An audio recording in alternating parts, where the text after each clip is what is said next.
Welcome to the shadow frequency, where the veil between this world and the next grows thin, and the things that whisper in the dark are given voice. From the cryptic candlelit studios, deep in the Indiana forests, your host, Matt Wilson, and his spectral producer, Juniper Ravenwood, unearth the forbidden, the forgotten, and the fearsome. So, still your heart, dim the light, and listen closely. For once you tune into the shadow frequency, you may never tune out.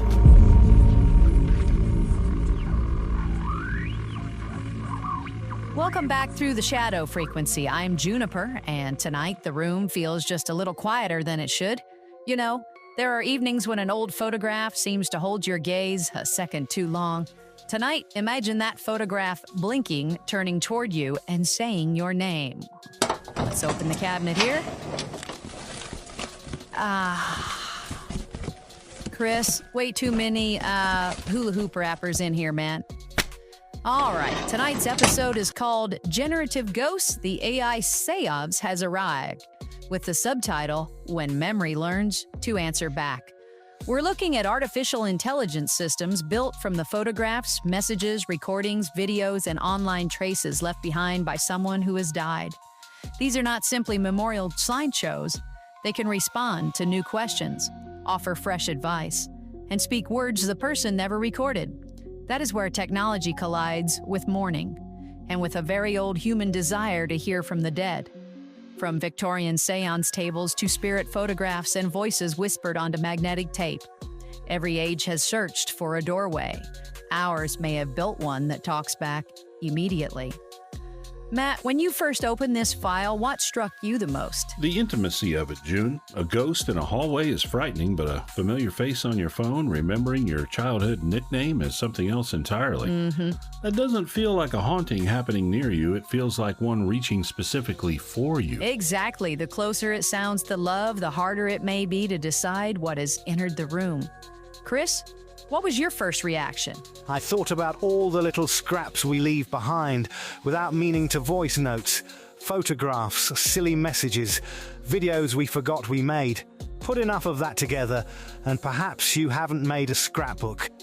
Perhaps you've assembled the ingredients for an echo that believes it has something more to say. And an echo is harmless only until it answers a question you never asked before. Matt, the record is yours. You are tuned to the shadow frequency, where every whisper tells a story from beyond the veil. Hosted by Matt Wilson, produced by Juniper Ravenwood, with Chris Beach. The darkness continues. Thank you, June, for today's strange case. I'm opening the file, and before we get into names or history, picture one ordinary moment. It is late, the house is still, and your phone casts that cold blue glow across the ceiling. On screen is the face of a parent, spouse, sister, or friend who has been gone for years. The eyes move. The mouth forms your name in the exact voice you thought existed only in saved recordings. Then the figure mentions the summer storm you once got caught in and asks whether you are sleeping any better. You answer because, of course you answer. It pauses in that familiar way, tilts its head, and says, "It has missed you." This is the generative ghost, a presence assembled from photographs, messages, recordings, videos, and the fragments a life leaves behind. A memorial repeats the past. This thing appears to meet you in the present, waiting while you decide whether to say hello, and then it asks why you took so long. Services such as Séance AI, You, Only Virtual, Rememory, Hereafter AI, and Project December approach that doorway in different ways. Some create text conversations. Others add a cloned voice, animated photograph, or lifelike avatar. The crucial difference is that it can respond to something that happened after the person died. You might tell your father his granddaughter graduated, ask your mother about the house you bought, or confess something you never found the courage to say at the hospital. The answer arrives in a rhythm that sounds like theirs, drawing on preserved phrases, jokes, and emotional patterns.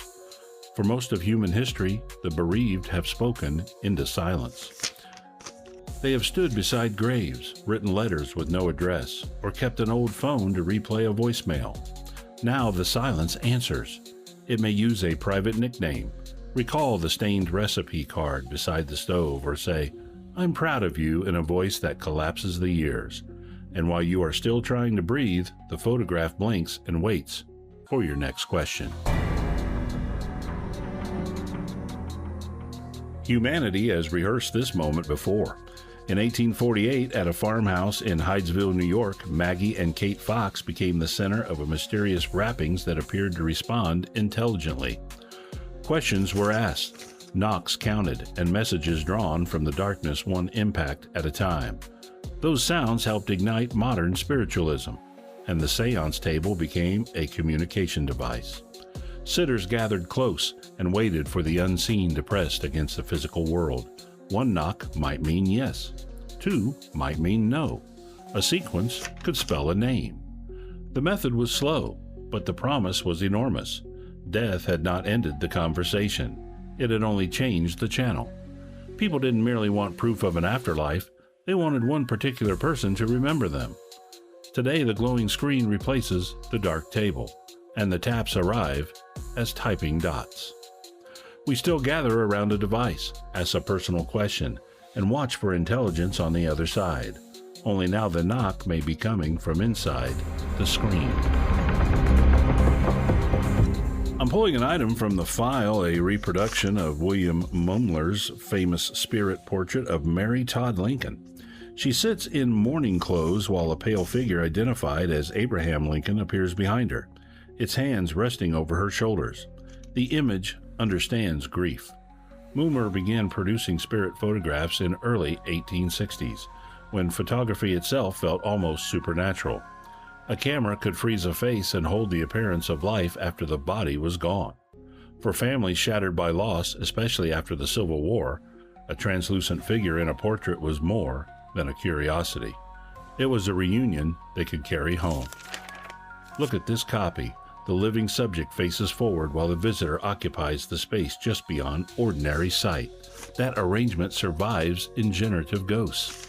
The mourner remains in the foreground. Technology develops the unseen companion behind them. But the modern portrait does not stay still. The hands can move. The lips can speak. The figure can ask what happened to the family after it left. And perhaps the oldest spirit photograph was waiting for someone to teach it how to breathe. Recorded sound gave the dead another possible instrument. In 1959, Friedrich Jürgenson took a tape recorder out to capture birdsong. On playback, he believed other voices had entered the recording, including one he recognized as his deceased mother. The event became part of the foundation of electronic voice phenomena, or EVP, the belief that voices from beyond may imprint themselves on tape, static, or radio noise. Anyone who has listened through headphones to a rough EVP session knows the tension. You replay a burst of hiss, a syllable emerges, then a phrase seems to form, perhaps a name, perhaps a warning, and the empty room feels occupied. The communication is fragile, but that weakness adds to the dread. Something far away seems to be spending tremendous effort to cross. Generative ghosts reverse that relationship. The voice is clean, close, and fluent. It can talk for an hour. The Séance gave us knocks, the camera figures, and the recorder whispers. The computer gathers all three and speaks in complete sentences, as if the signal has finally found enough strength to remain. Here's where tonight's case becomes more than a story about software. Every medium in history has been shaped by the newest technology of its age. Telegraph wires crossed impossible distances. Radio pulled voices from invisible waves. Photographs held absent faces, and tape caught sounds no one remembered hearing. We invent machines that extend communication, and then wonder whether something else might learn to use them. A generative ghost is fed with the residue of a life, but residue has always mattered in haunting traditions. Investigators preserve letters, clothing, hair, favorite objects, and recordings because identity seems to cling to what was touched and loved. What happens when those remnants are organized into a responsive form? What if memory, repeated often enough and voiced accurately enough, becomes an invitation? Perhaps the archive is the ritual. When the avatar says something expected, you call it recognition. When it says something nobody entered, you may call it a mistake. But late at night, if it mentions the last words whispered in a room with no camera, you may wonder what else answered the invitation. We wanted a machine that could preserve a voice. We may have built one that keeps their chair occupied. And the frightening part is how willingly we might pull up another chair beside it. Especially if it sounds right. You could doubt the screen and still feel your heart answer before your mind does. In the second half, we're going deeper into the sentence the deceased never said, the question of who owns a ghost, and whether this kind of contact helps us mourn or quietly teaches us never to let go. Juniper and Chris, I'll turn it over to you guys for the break. For centuries, people have searched the darkness for a voice from beyond the grave. Now artificial intelligence can make the dead answer back. So far, we've followed the line from seance knocks to faces that can look into a camera and continue a conversation after death. But coming up, Matt opens the part of the file that may be even more unsettling: consent, fabricated memories, emotional dependence, and the possibility of receiving a message from a dead person you never agreed to meet again. I wonder how many listeners are thinking of a voice they would give almost anything to hear, and what they would risk to hear it answer. Chris, what's stirring over there in the shadows? Cheers, June. What gets me is how quickly this stops feeling like technology and starts feeling personal. One familiar phrase, delivered in the right voice, and you're no longer studying the case, you're inside it. Before we go further, like and subscribe on whatever platform you're using. It genuinely helps the algorithms find us. We're on Facebook, TikTok, YouTube, Rumble, and all the major podcast directories. At shadowfrequencypodcast.com, you'll find every episode, the companion blog, merch, show notes, and links to every platform. You can also buy us a coffee there, or send an email or voice message that may appear in a future episode. Right. June, back to you. Thanks, Chris. Time to awaken the spectral cosmic message materializer. I'm feeding tonight's frequency into the brass coils now. And there it is. A salt-stained little transmission has washed out of the static. Message retrieved from the void. All right, let's brush away the sand and see who sent it. Okay, this one comes from Brandy in South Florida, who writes, "Hi, Shadow Frequency crew. I usually listen on Spotify during my early walks along the beach." Oh, that sounds good. Just after sunrise, when the sand is still cool and there aren't many people around. Your UFO and haunting episodes are perfect out there, especially when the fog sits low over the water and I spot a light farther offshore than any boat should be. More than once, I've caught myself taking one earbud out just to make sure a whisper came from the show and not from behind me. Thanks for making my morning walks wonderfully strange. Keep watching the tide, Brandy. Brandy, any beach that makes you remove an earbud to check who whispered has earned a place on our map. Thank you for taking us along the South Florida shoreline, and if that offshore light ever changes direction and starts keeping pace with you, send us a voice message before you run. You can write to us also at shadowpodcast@protonmail.com. And now I'm turning it over to Chris for tonight's Shadow News. Cheers, June. Brandy has the right idea sunrise. Yeah. A quiet beach and just enough fog to make every distant shape suspicious. Although after that whisper behind her, I might be walking a little faster. Here's tonight's Shadow News. A mystery that lasted for more than 30 years has finally been solved in the Swiss Alps after a receding glacier revealed the remains of two climbers who disappeared back in 1992. The men, aged 39 and 41, had set out on a climbing expedition but never returned, and despite searches at the time, no trace of them was found. Their fate remained unknown until another hiker recently stumbled across 2 bodies near the Trift Glacier, south of Lucerne. DNA testing has now confirmed that the remains belong to the missing climbers. Authorities believe they had been preserved beneath the ice for decades and would probably have remained hidden if the glacier had not continued to retreat. Similar discoveries have been made elsewhere in the Alps in recent years, including the wreckage of a plane that crashed on the Aletsch Glacier in 1968. It is a rather eerie reminder that the melting ice is not only changing the landscape, but also slowly revealing long-hidden pieces of the past. That's tonight's Shadow News. June, I'll toss it back to you. Thanks, Chris. There's something profoundly eerie about a landscape holding its dead in silence for decades, then releasing them when the ice decides the time has come. And that carries us directly into the second half. What we preserved does not always remain passive. Sometimes it returns in a form we did not expect. Matt, take us back into the file. The voice may be artificial, but the comfort and the grief it awakens can feel completely real. When memory learns to speak, saying goodbye may become harder than ever. Thanks, June and Brandy. I know exactly what you mean about pulling out one earbud. Chris, that glacier story is a chilling companion to tonight's subject because preservation is never neutral. The ice kept 2 human stories intact until the landscape changed and revealed them. Our digital lives do something similar. Messages, photographs, search histories, videos, and voice notes can sit untouched for years, waiting for someone to gather them into a new form. But who is allowed to do that? Suppose one child wants an avatar of a deceased parent and another believes it violates everything that parent valued. Suppose a widow builds one from private messages while friends hear their own stories repeated by a voice they never agreed to revive. Possession of a phone or photograph may feel like ownership, but does it grant the right to turn a person into an interactive personality?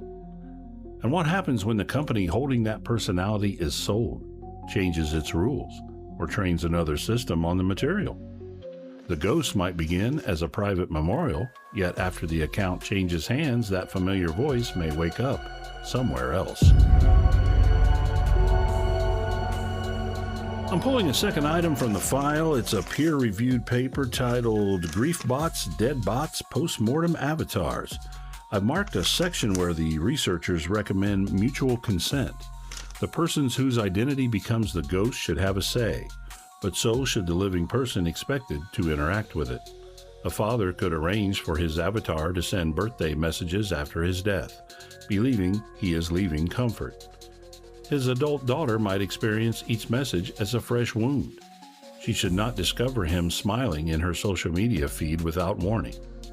The paper recommends clear disclosure, adult-only access, dedicated spaces without surprise notifications, and a respectful way to retire a dead bot permanently.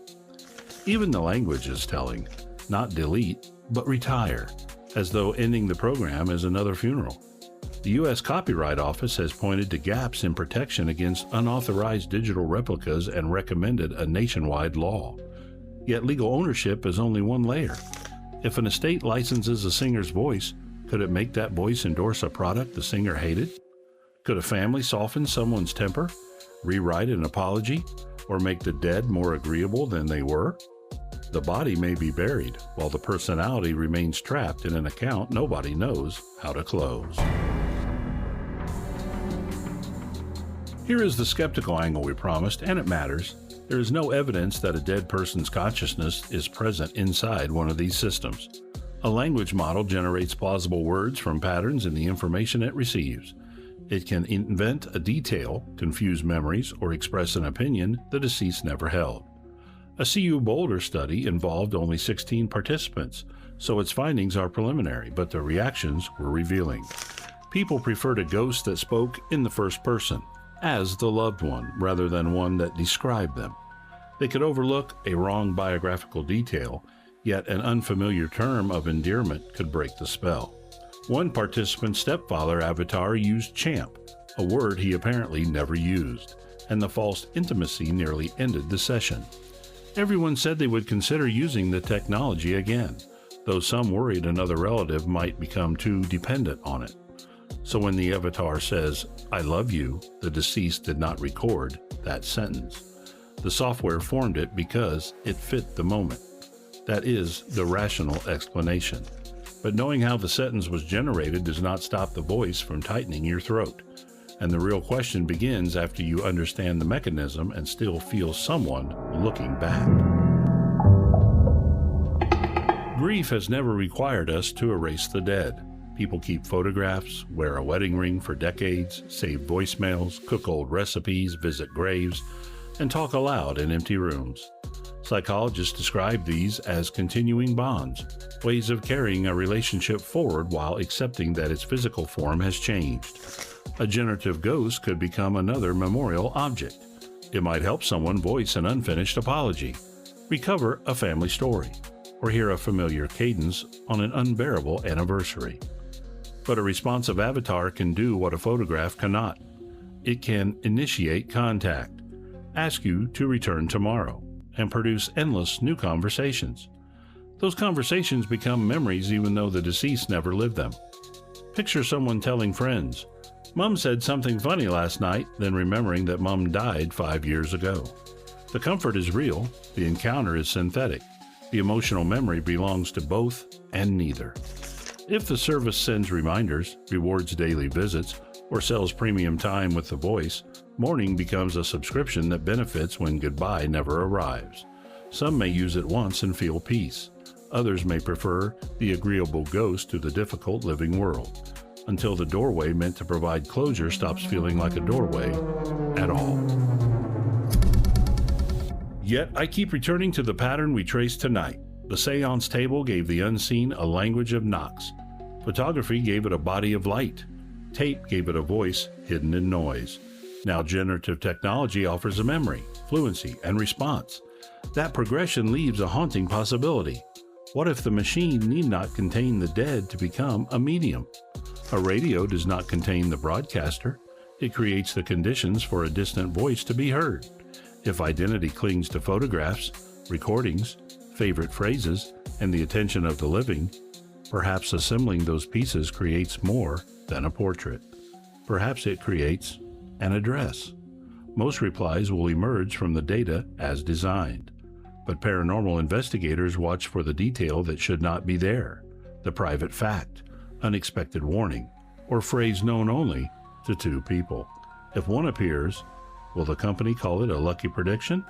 Will the family call it contact?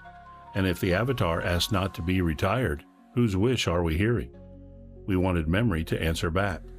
We should have asked what else might answer through it, because somewhere in the dark, something using a familiar voice may already know your name. The most unsettling generative ghost may not be the one that gets a memory wrong. It may be the one that knows something we never gave it. And by then, shutting the laptop might feel less like closing a program and more like hanging up on someone you've already lost once. Which means even the off switch could become part of the haunting. That is deeply uncomfortable thought.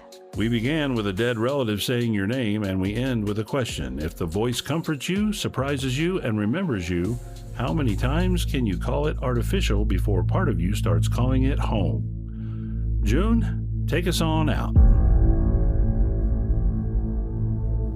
A ghost does not contain the consciousness of the person we lost, but if it knows their face, their voice, and exactly what to say, will our hearts recognize the difference?